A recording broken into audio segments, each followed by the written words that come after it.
Eto ho, inamin ho mismo ngayon ni Ombudsman na Jesus Crispin Remulla na ang mga impeachable officers tulad ho ng Presidente, Vice Presidente, at halimbawa sa Supreme Court at iba pa ho, ay sila po ay pwedeng imbestigahan pero sa dakong huli, kinakailangan dumaan din sa impeachment.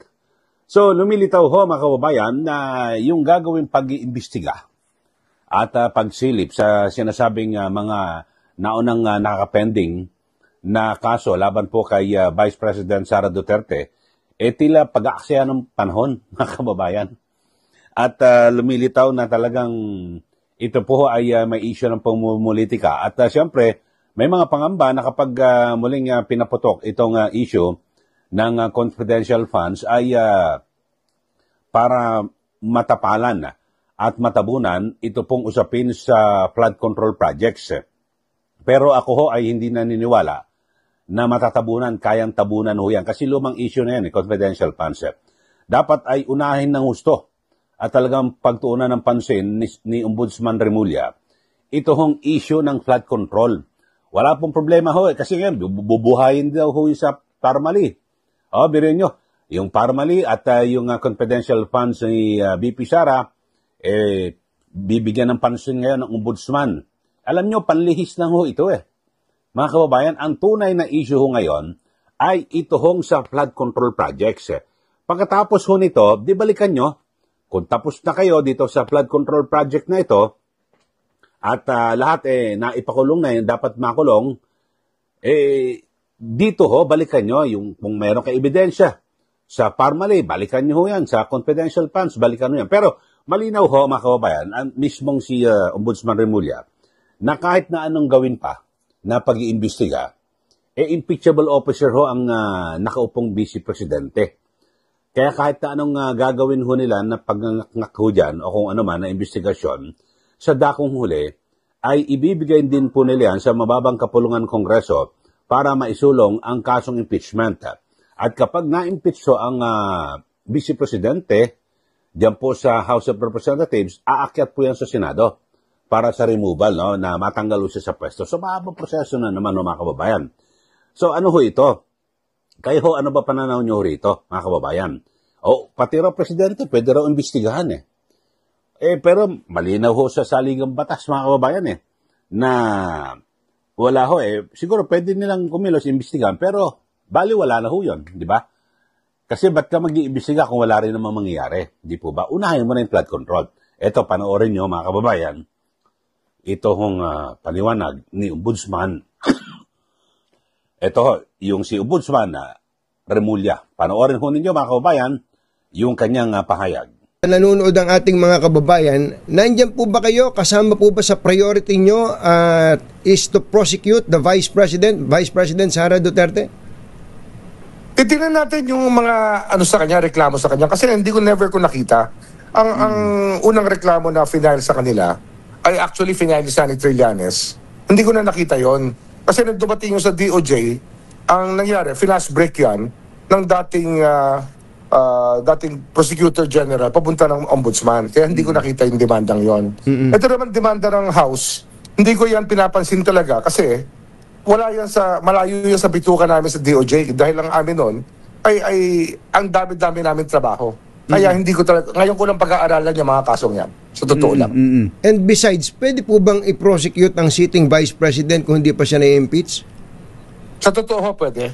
Pwede. Pwede hong i-investigate at pwede hong i-prosecute kung meron hong laman ng investigation na nagsasabi na liable siya for a criminal act. Ano yun di lang natin siya pwede tanggalin sa powers natin. Pero pwede natin i-prosecute po. Ganun lang po yan. Kahit po, congressman tsaka senators, hindi po natin pwede i-remove yan, pero pwede natin i-prosecute. Kasi yun po yung sinasabi ng batas. So, in the same manner, pwede rin po bang investigahan at i-prosecute ang sitting president?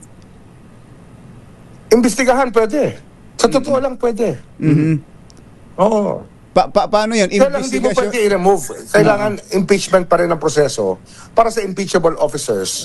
At sa iba naman, kagaya ng House, sila nag-expel ng member nila. Tsaka ang Senate, ganoon din. Sila rin nag-expel ng member nila. Kung hindi pwedeng i-remove, para saan yung investigasyon? O anong gagawin ng ombudsman do sa resulta ng anumang investigasyon ninyo?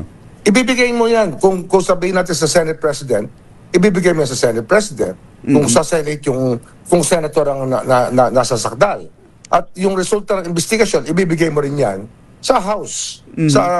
Actually, upon conviction na yan, aalisin. Kung na-convict na yan sa Sandigan Bayan, saka aalisin yan.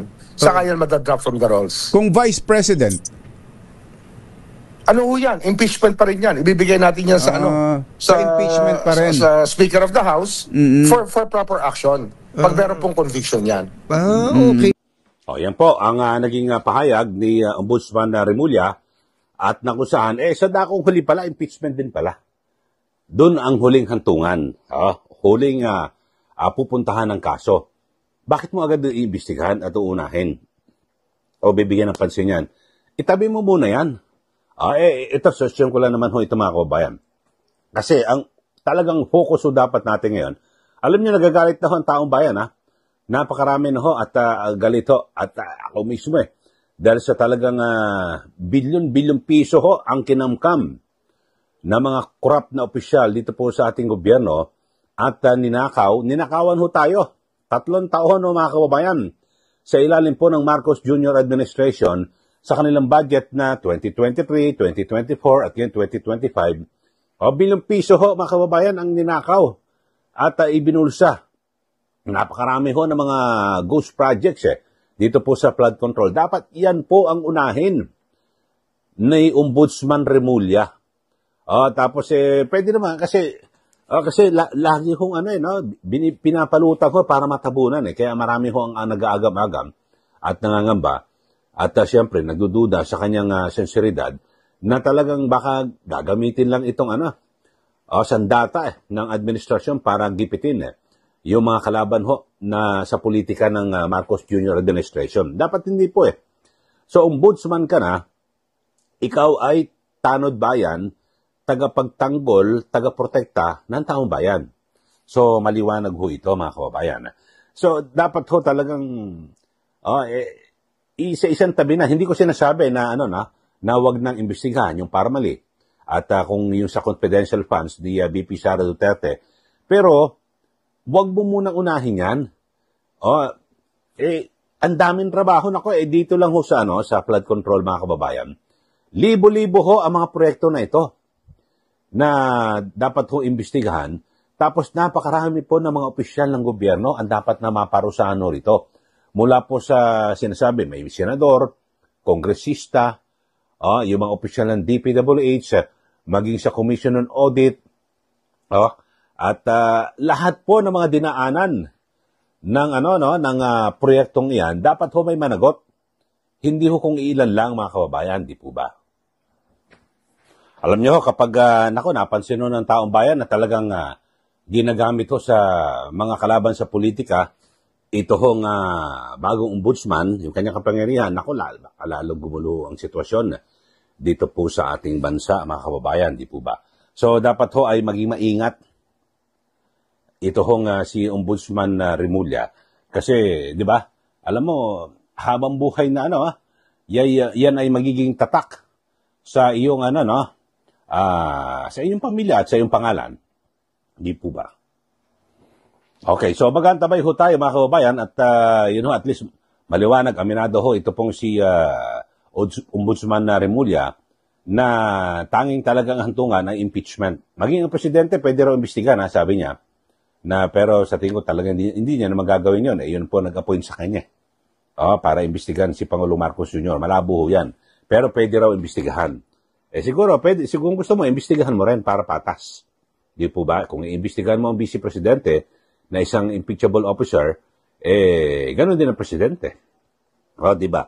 Kasi malinaw ho sa sa Article 11, Section 13 ng 1987 Constitution, wala ho. Ang presidente, vice presidente, wala kasi yung ombudsman cannot directly prosecute or discipline yung nakaupong vice presidente. habang siya po ay nakapwesto. Maliban na lang kung siya po ay na-impeach, natanggal na ho at naging pinal na ang desisyon sa Senado, yun na ho mga kababayan. Talagang wala pero kung hindi pa na-impeach, wala, puro salita pa lang ho ito at pananakot. So, isyong politika na naman ho ito mga kababayan. At hindi ho tayo nakatutulong para paupain ang sitwasyon ngayon. Ako, napakarami, galit na ho yung mga tao.